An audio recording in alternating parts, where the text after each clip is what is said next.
सबसे पहले कुछ यूट्यूबर्स का नाम जरूर लूंगा और मेरी रिक्वेस्ट है कि उन तक मेरी बात पहुंचे। और सर, एक बहुत छोटा सा और बहुत उम्र में भी शायद आप लोगों से छोटा, लेकिन दिल में गुस्सा बहुत है और इमोशंस बहुत है। मैं नहीं चाहता कि बच्चे इस तरीके से टूटे।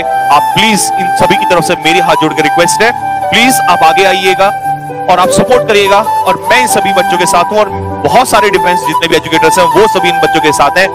क्या होगा वो देख लिया जाएगा। तो सबसे पहले मैं खान से रिक्वेस्ट करना चाहूंगा कि आप लाखों लोगों के दिल में इस समय राज करते हैं, आप प्लीज इन बच्चों के लिए आवाज उठाइएगा। खान सर, मेरी आपसे हाथ जोड़ के रिक्वेस्ट है।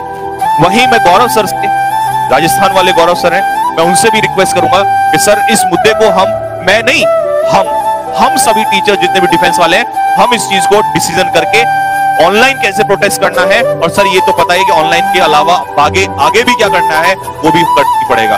आप हमारा इसमें रिक्वेस्ट कीजिएगा, आप हमारे इसमें सपोर्ट कीजिए। इसके अलावा मैं राकेश यादव सर से भी रिक्वेस्ट करूंगा कि सर प्लीज थोड़ी सी आपसे रिक्वेस्ट है, आप भी इसमें आगे आइएगा। और मुझे आज भी याद है, कुछ समय पहले एक प्रोटेस्ट चला था और उस प्रोटेस्ट में एक तूफान आया था, वो एसएससी के नाम का, और उस प्रोटेस्ट को सबसे पहले अभिनव शर्मा सर ने आगे लीड किया था। और उसमें सर मैं आज भी उस चीज को याद करता हूं कि इस समय उत्तराखंड में जब वो प्रोटेस्ट चल रहा था, सबसे पहले मैंने यहां से वीडियो शेयर किया था और बच्चों को कहा था कि आप लोग भी इसमें आगे आइएगा। भले ही हम आपके कंपैरिजन में वो उतनी चीजें नहीं रखते हैं, लेकिन सर दिल में जोश और विश्वास बहुत है और हम ये मानते हैं कि अगर एक एक चीजें जुड़े तो रिजल्ट जरूर आएगा। आप लोगों से सर और आपके जैसे बहुत सारे और सभी टीचर्स हैं जिनका मैं नाम नहीं ले पाया हूं, मेरी हाथ जोड़ के रिक्वेस्ट है कि प्लीज आप लोग सभी आगे आइएगा और इस आवाज को, सर एसएससी के आपके स्टूडेंट जो हैं, सर रेलवे का स्टूडेंट जो है बहुत समझदार है, वो 10-10 साल पेशेंस रख सकता है, उसकी उम्र ज्यादा होती है। सर इस बच्चे की एज बताइए क्या होती है, 20 साल होते नहीं है उसकी उम्र खत्म हो जाती है। कैसे पेशेंस, 1 साल 2 साल सर, 4 साल 5-5 साल इनके पास रखने का पेशेंस नहीं है, क्योंकि इनका तो करियर यहाँ पे देखिए ना आप कितना 2-2 ढाई साल इनके पास होते हैं और किस उम्मीद के साथ ये सब कुछ छोड़ के यहाँ एंट्री करते हैं और इनको पता चलता है कि इनका तो कुछ बचा ही नहीं है, सब कुछ ही खत्म हो चुका है।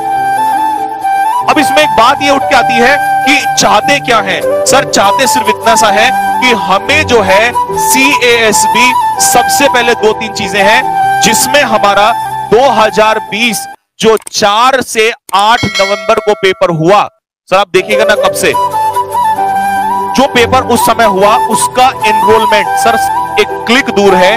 जो बच्चे, हजारों बच्चे बैठे हुए हैं, सब कुछ हो चुका है लेकिन उनका एनरोलमेंट नहीं आया अभी। उसके बाद 14 से 18 जुलाई को सर एग्जाम हुआ, आज तक उसका रिजल्ट नहीं आया है, एक क्लिक दूर है सर रिजल्ट। उसके बाद इनटेक जो होना था वो सब खत्म हो गया और सर जो अभी अप्रैल में होना है का भरोसा नहीं है, क्योंकि जनवरी में फॉर्म आ जाना था।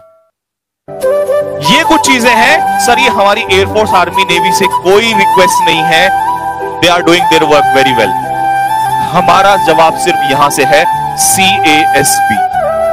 जैसे SSC कंडक्ट कराती है एग्जाम्स को, ऐसे ही यहां CASB कराता है।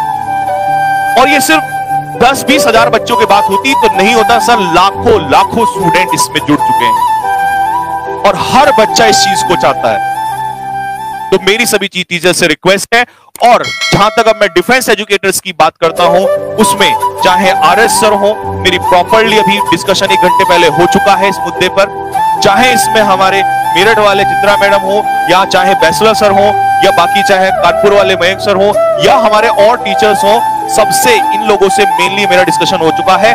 जिनसे भी नहीं हुआ है उनसे मैं पर्सनली, भले ही चाहे कोई टीचर करे ना करे, लेकिन मैं खुद को छोटा बनाकर मैं इसमें आगे बढ़ूंगा और मैं सबसे एक बार बात करूंगा, चाहे मुझे वहीं जाना पड़े, लेकिन मैं सभी टीचर्स को एक प्लेटफॉर्म पे लाऊंगा और एक जगह खड़ा करके आगे बढ़ूंगा और होपफुली सभी टीचर्स इसमें आगे आएंगे, क्योंकि सर अब ये इमोशंस जो है बाहर आ चुके हैं और काबू से भी बाहर हो चुका है। और मुझे पता है सर आप सभी के भी हो चुके हैं, लेकिन सबको बस एक साथ जुड़ना है, क्योंकि सर अगर ये इनटेक भी खत्म हो गया सर, चीजें बहुत ज्यादा बिगड़ जाएंगी, जो कि हालात बिगड़ ही चुके हैं।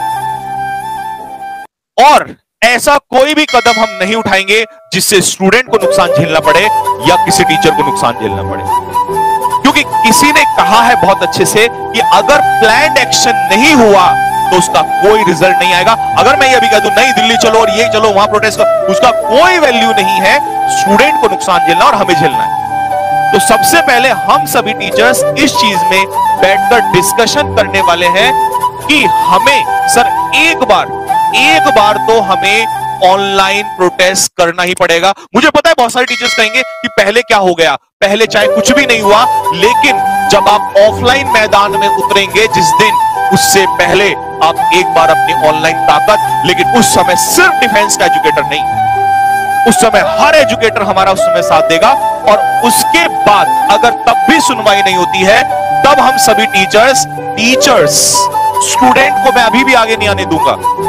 उसके बाद हम सभी टीचर्स प्लान आउट करेंगे और उसके बाद फिर हम परमिशन लेने के बाद तब हम वहां पहुंचेंगे।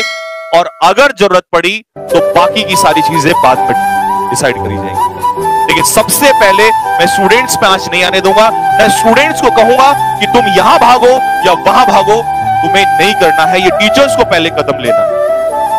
और जिस दिन वो ऑनलाइन प्रोटेस्ट होगा उस दिन हर किसी को अपनी ताकत दिखानी है और बताना है और ये बात कानून तक पहुंचानी है, ताकि वो कल अगर हमसे क्वेश्चन पूछे तो हम बता सके कि हमने इस माध्यम से भी ये किया है और कई बार किया है और मजबूरी में हमें आज तुम्हारे सामने उतरना पड़ा है।